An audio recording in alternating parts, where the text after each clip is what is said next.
Man, it's that old thing, perseverance, consistency, hard work. My goal is to put the same work into, my businesses, my family that I put into football. And I've been running with that mantra since I got married back in '97. That if I'm going to have a successful marriage, I got to, the same hard work and same consistency and discipline I had on the football field, I got to put in my marriage and with my kids and with my businesses and all that. So it teaches you a lot, man. How to deal with your fellow man and not look at his color, but look at what he can do for the overall good of what you're trying to accomplish.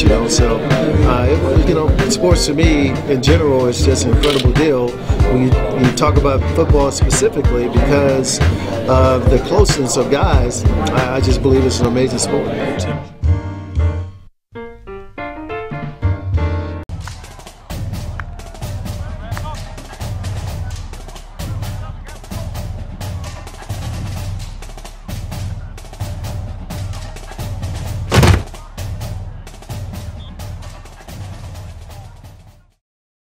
We'll kick off this playoff preview by starting with the matchup between Stony Brook and Southeast Missouri State. When you look at these two teams, they do one thing in common really well, and that's running the football. This game will feature some excellent tailbacks with the Seawolves' Donald Leoting and Jordan Godwins, and Southeast Missouri State's Marquise Terry. That's where the similarities stop, in my opinion, and in order for the Seawolves to avoid the upset like last week against Albany, it'll start with ball security. They are facing an opportunistic Redhawks defense that has picked off opposing quarterbacks 21 times on the season. However, it's been the defense that's been a bit of a question mark for SEMOs despite their opportunistic play. Now, the Redhawks have been giving up nearly 5 yards a carry on the ground, and that tells me that they'll have a tough time with the Seawolves' pound and ground approach. I like Stony Brook.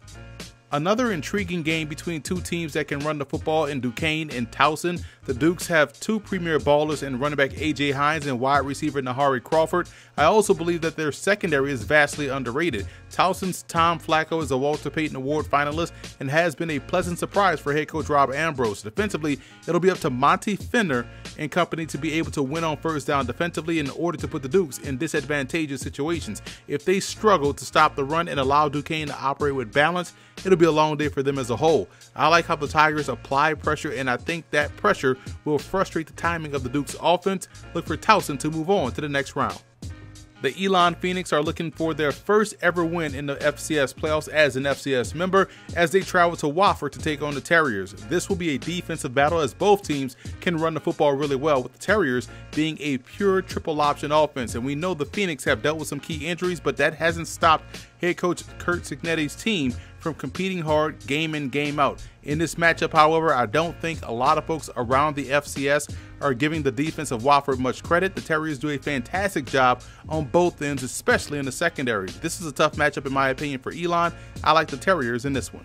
A conference game in the first round of the FCS playoffs as CAA members Delaware and James Madison meet up in Bridgeport Stadium in Virginia. These two teams didn't play each other during the regular season, so it'll be the first time we see these two stellar defensive football squads face off on the field. The Blue Hens coming to this ball game on a 2-game losing streak, still showing some of the same inconsistencies that plagued them throughout the year. The talent is definitely there for them to have the balance necessary for success, but it's tough for them to both be on the same page, it seems like, on game day. The Dukes have done their part defensively as they are one of the best defenses in the FCS, and it's been a bit of an up and down season throwing the football, but for the most part it's been more up than so down. The fact that you can trust their offense more so than the Blue Hens offense is more than enough reason for me to pick them to win this ball game. I like James Madison. I think the FCS gives a student athlete a chance to really develop in the classroom and on the field. And I don't think there's anything that gets in the way of the development of the student athlete. Whereas in sometimes other conferences, other levels of play, I think there's some things that could sway a student athlete in a wrong direction here or there. But I think at the FCS level, I think it's all about the student athlete. I think it's all about his development in the classroom and also on the playing field. And it really it keeps your values and your goals right in front of you. And I think there's less things that are going to take you away from those things.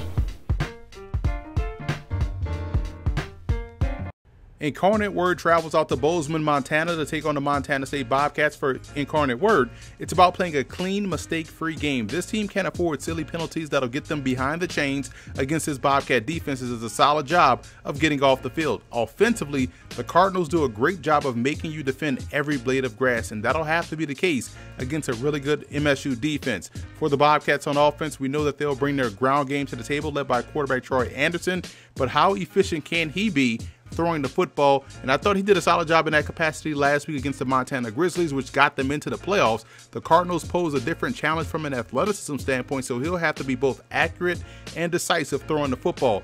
This game to me will come down to point of attack play, and I think the Bobcats can win that battle consistently in this ball game. I like Montana State to knock off the upstart Cardinals.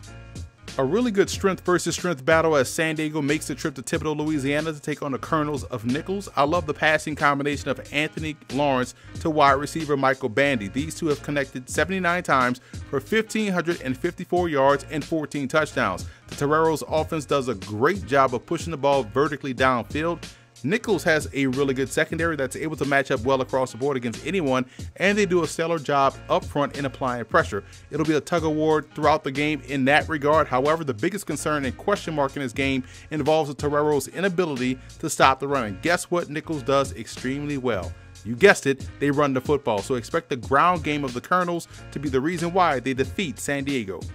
I think the East Tennessee State Jacksonville State game will be more intriguing than folks think. The Bucks play a really good brand of football that can match up well with the Gamecocks.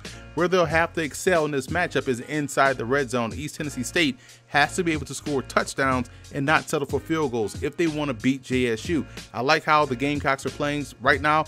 Last week's wild matchup against Kennesaw State aside, this team is coming into the playoffs playing its best ball of the season. This is a great third down defensive football team, and that'll be the key in this game as they'll be tested by the Bucks offensive line. I don't see East Tennessee State being able to slow down Jacksonville State enough to get their offense completely out of sync, so look for the Gamecocks to take care of business at home.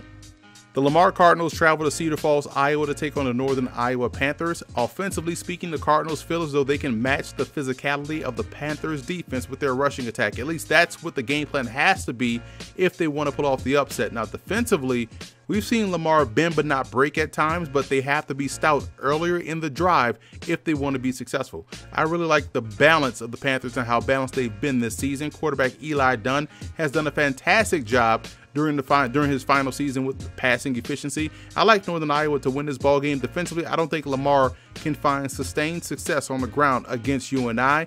It'll have to be with their passing game, and that's just not how the Cardinals are built to have sustained success. So that's it for this week's episode of the FCS Kickoff. Be sure to follow us on all of our social media accounts, and be sure to check out and subscribe on iTunes to the Football Game Plan's FCS Opening Drive podcast, where David Hashagen and myself will keep you up to date to what's going on around the FCS.